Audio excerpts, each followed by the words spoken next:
अॻूणे वफ़ाक़ी वज़ीर PPM ने सैयद नवीद कमर चयो आहे त मुल्की हालतुनि खे ज़ाब्ते में आणण लाइ हुकूमत क़ौमी इदारा हिक ई पेज ते आहिनि।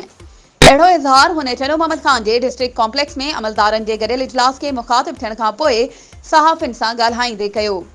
हुन चयो त PP मौजूदा हुकूमत जो हिस्सो आहे। मुदो पूरो करण लाइ क़ौमी मफ़ादनि खे तरजीह ॾिनी वई आहे। PP वफ़ाक़ी हुकूमत सां को बि टकराव पैदा न कयो आहे। हर इशू ते गॾियल लाइ अमल ते क़ाइमु आहे। PTI सां हुकूमत को बि ॻुझो मुआइदो न कयो आहे। अफ़वाउनि ते को बि एतबार न कयो वञे। PTI खे पंहिंजी सियासी हैसियत तस्लीम कराइण लाइ पंहिंजी सोच खे तब्दील करणो पवंदो।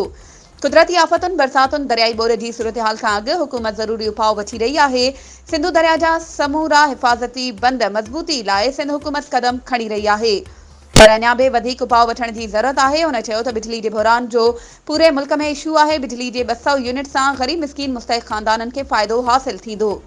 हुकूमत हर मुमकिन उपाउ वठी आवाम खे सहूलतूं फ़राहम करण लाइ क़दम खणी रही आहे, पर इन जे बावजूद वधंदड़ महांगाई जो आवाम ते भार पइजी रहियो आहे। हुकूमत जी क़ौमी पॉलिसी सां अॻिते मुस्तक़बिल में समूरो बहिरान हल थी वेंदो, जंहिंसां आवाम खे रिलीफ मिली सघंदो। वधीक ख़बरुनि ऐं अपडेट्स जे लाइ असांजे चैनल खे सब्सक्राइब कयो ऐं हा, बेल आइकन खे प्रेस करण न विसारिजो त जीअं असांजी हर नई अचण वारी वीडियो तव्हां ताईं पहुचे।